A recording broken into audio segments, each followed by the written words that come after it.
amazingly gorgeous and so beautiful. But that's interesting because some people, I am a sucker for beauty. I am an artist and architect and all those things, and I'm very artistic and into beauty, whether it's beautiful music when I play the violin, the guitar, or the piano, or paintings when I'm painting, or beautiful architecture when I'm doing that for a living, or interior design when I'm doing that, or photography when I'm doing that. I'm very someone who loves beauty, and so to be, for me, I definitely love beautiful things, and so I collect beautiful things in my home. But when it comes to, did you see the picture? Isn't he like amazingly gorgeous? And look at his other pictures too. If you search for him on Google and look at he's like stunningly gorgeous, like perfect. I hate him. And I always wonder people who are so beautiful like that. And I've talked about this on the show before as well. That beauty really is a fluke. It is not something that someone has ever earned. It's not something that they that makes them special because they deserve it. It's something that someone is born into, something that someone is born with, and by luck, by the fluke of nature, they got certain genes from two sides of two disparate parents and actually came out to look a certain way. And in our culture, and then in the culture of the universe or the world or whatever, they're considered gorgeous or beautiful. And so, there was a study about beauty, and it said that beauty is really about symmetry. When we look at, as human beings anyway, when we look at someone's face or someone's body or whatever, what we find beautiful, or the epitome of beauty, is symmetry. And so they did this thing where they put the I don't know if you know what the golden section is, or the golden triangle or whatever. It's an art thing, but it's or the Fibonacci square. Anyway, it's basically a perfect pi, 3.14 or whatever, and it's perfect. The perfect proportions for a square. And so they put this Fibonacci square over these people's faces, like Angelina Jolie's face and Brad Pitt's face. And I don't think his was one of them, but hers was one of them. And other people, celebrities' faces who are considered quote unquote beautiful, and models and stuff. And almost all of them had these really almost perfection in terms of being in line with the Fibonacci square or the golden triangle, and the perfect proportions, thirds of each portion of their face, and the perfect distance between their eyes and their cheekbones and everything else. So it really is it's something that we as human beings respond to. And so when we see that, we subconsciously are attracted to it. And not always subconscious, but I mean, subconsciously, the reason we're attracted to it is because our biological drive says that we are interested in someone who's beautiful because we consider that to be healthy and someone who can help perpetuate the species or whatever. Of course, it doesn't apply to gay people like me, but it still does apply to us on a basic, fundamental genetic level, even though it may not apply to us, rationally in our minds. So when we're looking for another guy, if you're gay, you're still looking for the same thing that a woman would be looking for in a guy in terms of beauty or whatever. So anyway, so I just think it's really interesting. And David in the chat room saying he's going to have a show about, has your appearance or how you feel about your appearance hindered you in any way? And that's a good question. Since we're talking about beauty, that's a good question. Oh, by the way, if you want to call into the show, the number is 214-377-0481. You can also call in via Skype for free by using the name Off Limits to call in if you prefer. Anyway, so that's a good question because, yes, I mean, for me, I'll just answer the question for myself.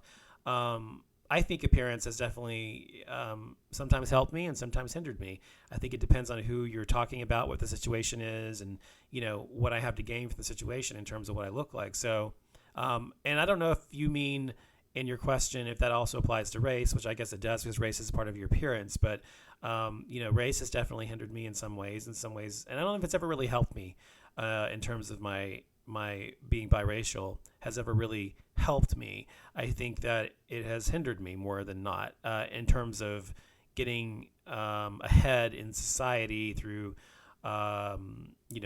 employment or working or whatever else, or just not even that way really so much as just being perceived a certain way because of what I look like racially.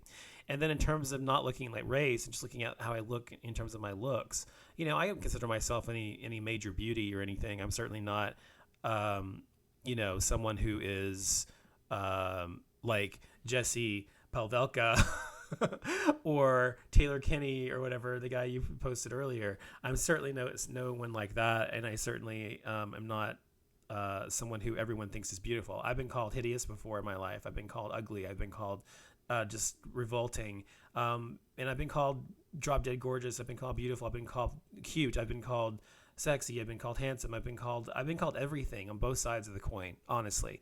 And so I think when it comes to beauty, it's really about perception more than anything, because what one person perceives as beauty, another one doesn't. What I think is beautiful, some people think isn't, and what someone else thinks is beautiful, I think isn't. So it just depends on who's seeing you. And I've said this a lot too. Really, when you're talking about, I talk about perception a lot, and because that has definitely, and that's why it's a good question you're asking on your show when you do it, David, is because for me, perception it's been really more about perception than really what I actually look like, because people perceive me as so many different things racially, and also perceive me differently, or perceive me as being one thing when really I'm something else. So for example, people look at me for some reason, and I'm I'm 6 foot tall, and I have really broad shoulders, and so I'm not like huge, like tall, like 6'6" like you are or whatever, but I'm not short or tiny or anything. And so when you're taller, you're perceived a certain way, and especially when you're really tall like you are. I think you said you were like 6'4", I can't remember, or something like that. You're really perceived differently than someone who's like 5'7" and a male.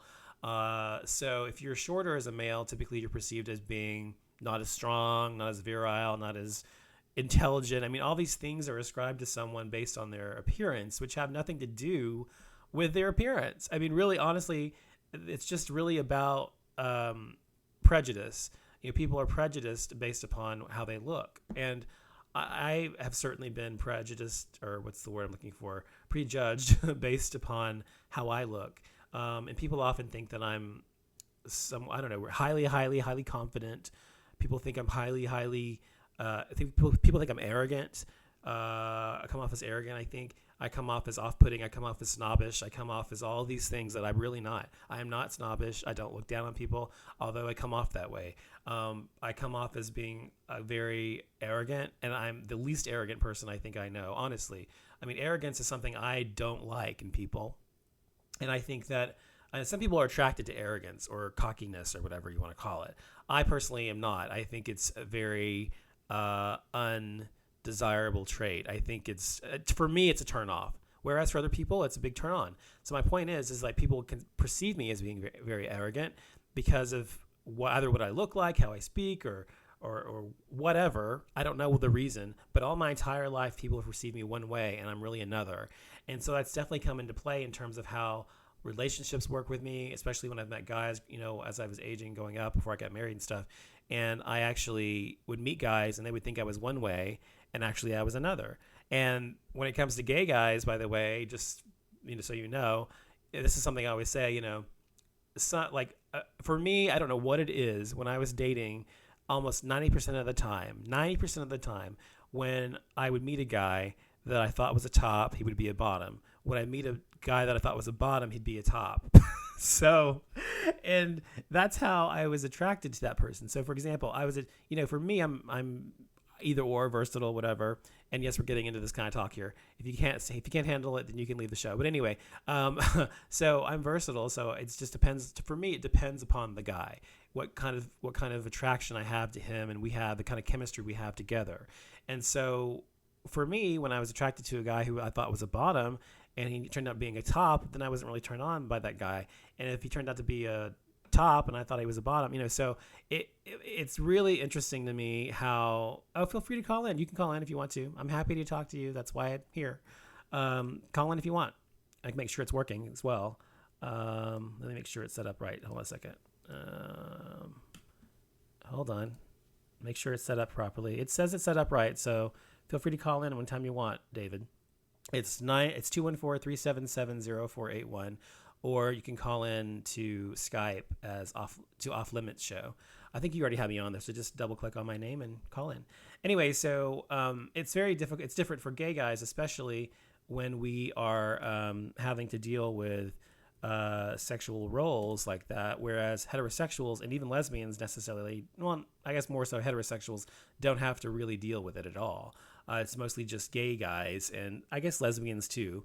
And you can always tell by looking at a gay guy what side his bread's buttered on, if you know what I mean. Whether he's a top or whether he's a bottom, or versatile, or he's not into any of that, or and some gay guys are only into one thing and or another, like just oral sex or just anal sex, or not both, or one or the other. So you never can tell. So for us, it creates something. So when it comes to perception, like you're talking about, or I was talking about perception anyway, I certainly think that it does hinder you and certainly can affect your life one way or the other, whether it's your dating life or your professional life or whatever. So for me, it's just, it gets really tiring because I get really tired of being perceived one way. I don't mean about sexually. I mean just about my personality and really being another. And I've had friends who thought I was one way and then after time realized I was another, and they didn't want to be friends with me anymore because, and is that my fault that I'm perceived one way but really am another? I don't put out anything other than who I am. I act like myself. I am who I am, and if you don't like it, so be it. But I don't know why there's such a disparity between how I'm perceived and how I actually am. I don't know why that is. Maybe I have a dual personality or something that I don't know of. I don't know. Maybe I'm like one person and I'm me, and then once they get to know me, I'm somebody else. So I don't know. But anyway, it's just a good question. So I'm going to take a quick break, come back, and maybe David will call in and we'll talk to him. And we'll be right back.